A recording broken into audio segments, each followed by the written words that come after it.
we see in Revelation the 13th chapter a beast to rise up out of the sea. Now, it's interesting that the Bible says it comes out of the sea because the sea, with all its waves and its tossing and turning of waves, is a symbol of instability. It is a symbol of a sea of people, but it's also a symbol of instability.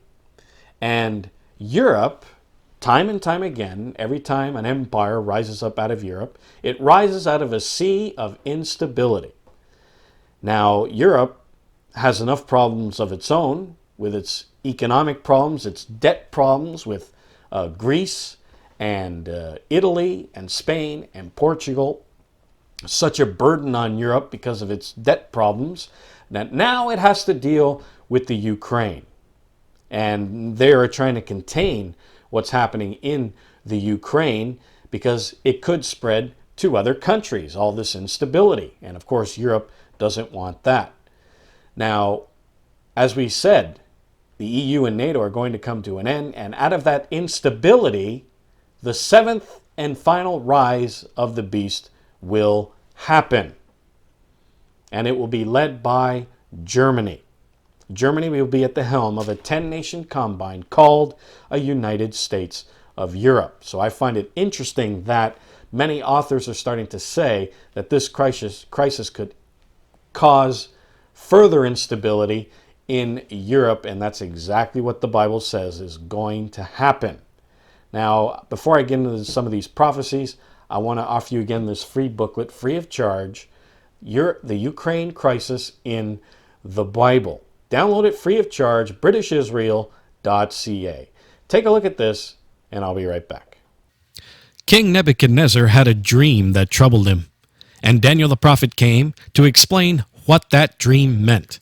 At first he saw a head of gold, and that was the Chaldean Empire, his empire. After that came the arms of silver, and that was the Persian Empire.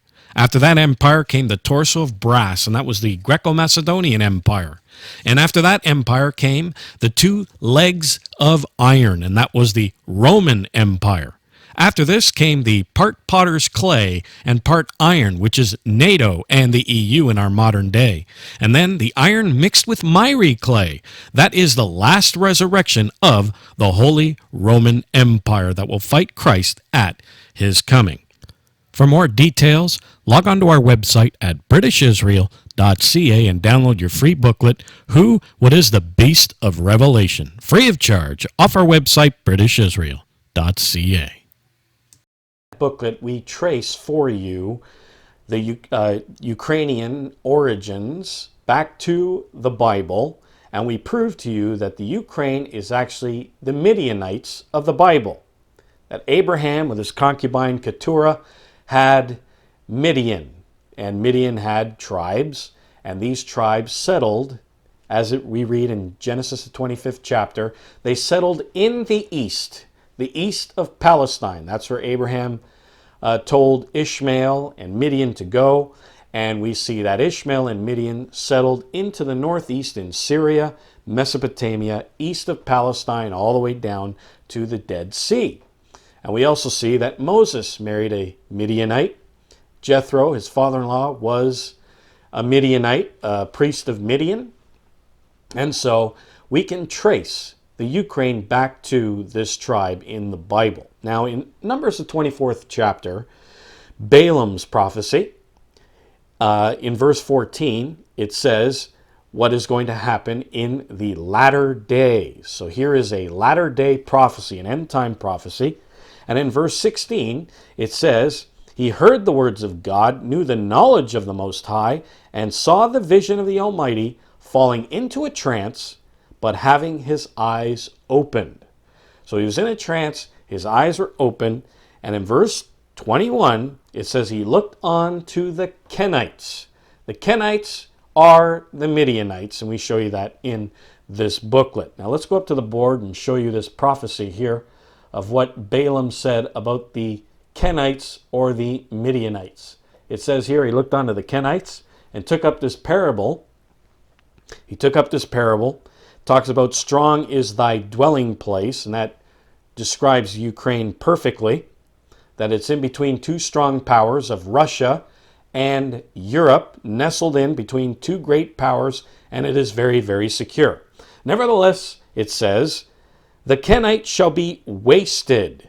Now that word wasted in the Hebrew means consumed, to be burned, to be destroyed. And that's what we're seeing today. The Ukraine being consumed, being burned, and you find many articles about the Ukraine practically burning. It's being wasted economically. The government is starting to crack down and being dissolved. All sorts of problems in the Ukraine. So the Ukraine is wasted until, meaning it will continue. This will continue until Asher shall carry thee away captive. Now, we have proved to you time and again that Asher is end-time Germany. Now, not the Germany that we see today, but Germany will, the EU will break apart, and what out of this instability, another Germany will rise, a military type of Germany, and that Germany that will head a 10-nation combine will go into the Ukraine and will take it over and cause these people to go into slavery and captivity. Asher shall carry thee away captive. So this crisis in the Ukraine will continue. As it says, it shall be wasted until Asher carry thee away captive. So this crisis in the Ukraine will continue. Now, I heard this morning there's some sort of truce that's going on, but that's not going to last. People are upset. The nationalists, the fascists are out causing problems, and they will continue to cause problems. And as it says, it will waste away. It will burn. Some translations say it will be incinerated. And we see the Ukraine burning, and governments collapsing, and economic hardships. It says it will be wasted until Asher carries it away captive. Get this free booklet, The Ukrainian Crisis in the Bible. Absolutely free of charge. Log on to our website, britishisrael.ca. This is Peter Salemi saying goodbye, friends, and I'll see you here next time on the Watchman program.